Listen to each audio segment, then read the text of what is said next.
8 keys to healthy boundaries. Key number 6, creating healthy boundaries, moving from weak to healthy.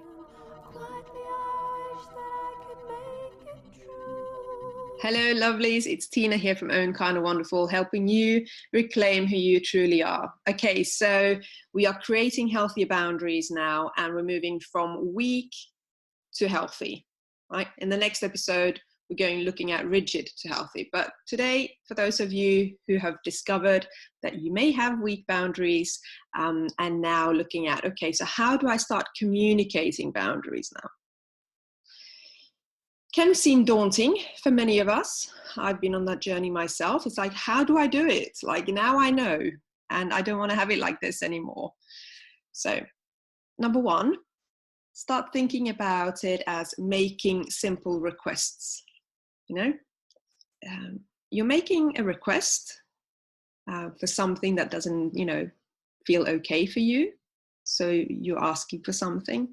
Now, that doesn't mean that the other person's going to go, yeah, sure. Oh, you've discovered that you've got weak boundaries. Oh, yes, of course, I will comply with what you say now.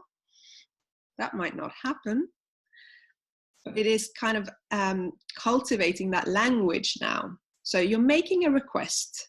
So hopefully by thinking about making a request, you can relax a little bit. It's like, I need to draw stronger boundaries, It's like, okay, let's bring it down, right?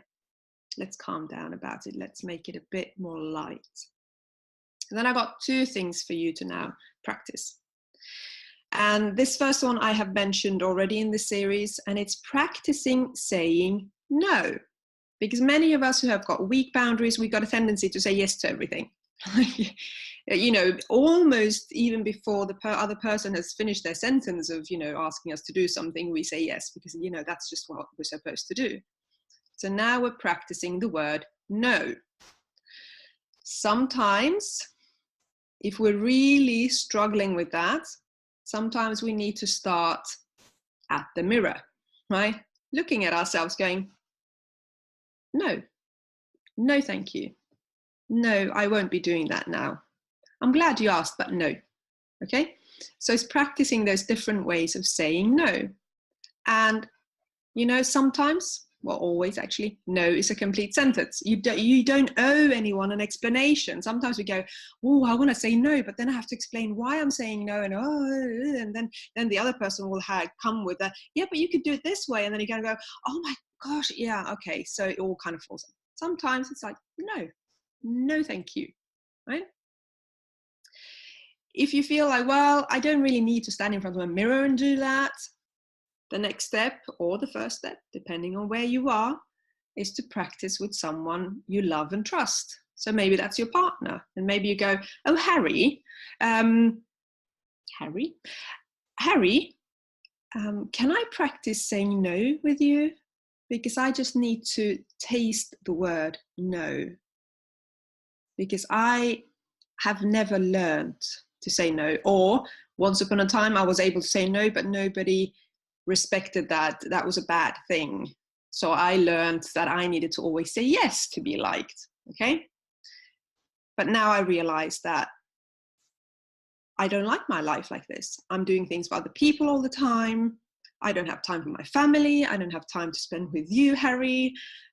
So I need to start saying no. You don't have to tell Harry that you might be starting saying no to him too. But there you go. Joke aside. So maybe Harry can pretend to ask you things. So, oh, do you want to go and do this? And you go, oh, no. No, thank you. Right?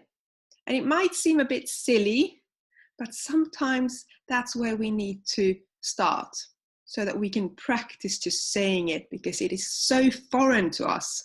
Even if it seems like, why is that foreign to me to say no? Because you never do. And then it's taking it out to the real world, And when you start taking it out into the real world, or maybe that's your first step, you're going to now have a 24-hour rule, right? Somebody asks you something, if you could do it. It might be, these scenarios will look different. It might not always be somebody asking you to do something. but just for simplicity's sake, when we're talking here, somebody asks you, would you like to do the fundraiser for you don't have to say yes, you don't have to say no.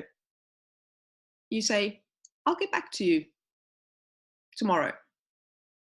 That might be your line. You do a one-liner that you choose, that you always use, okay? I'll get back to you tomorrow. I need to think about it. Even if you want to say yes, even if you will say yes, you will not say yes. You'll always have 24 hours to think about it. That's your rule now. You might use a phrase like, you know what, Harry and I have decided that we will check with each other before we agree to anything now. That might be your one-liner. You will always check with Harry. And you are allowed to do that. Whether or not you check with Harry, it doesn't matter, but you have that 24-hour rule, so therefore that's your one-liner. Or you might have another one-liner that you say. And during those 24 hours, you can kind of look at, okay, so I know the consequences of weak boundaries, of never saying no, for example. Now, what do I actually want to do with my time? What's important to me? Do I want to do the fundraiser? Do I think it's fun? Does it energize me? Do I get anything out of it? Or no? If I do the fundraiser, where do I take that time from? What else has to give? So you then have 24 hours to really be clear on if that's something that you want to do, or if it's something that you don't want to do.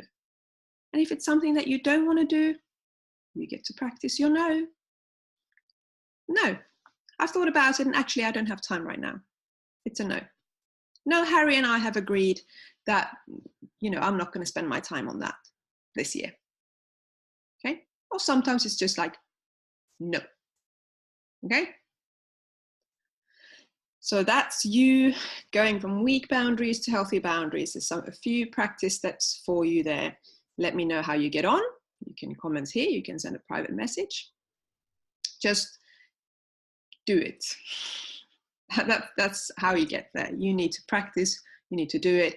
And once you start doing it, you will notice that, wait, it wasn't that terrible.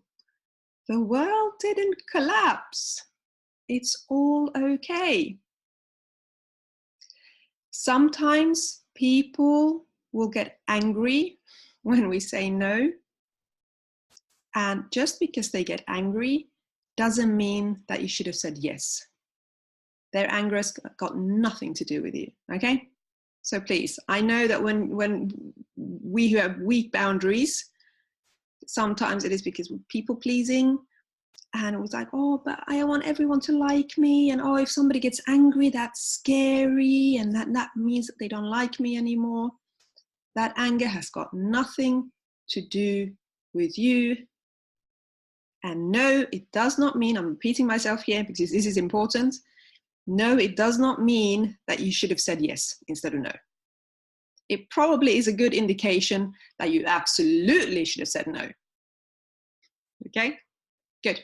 So next time, looking at rigid, going to healthy. Again, if this has been useful to you, do share it. If you know somebody who's a yes sayer and you know that they're actually really frustrated and anxiety ridden because they always say yes and they don't have time for themselves, it's affecting their well-being, share it with them. Okay? And as always, subscribe, and I'll see you next time.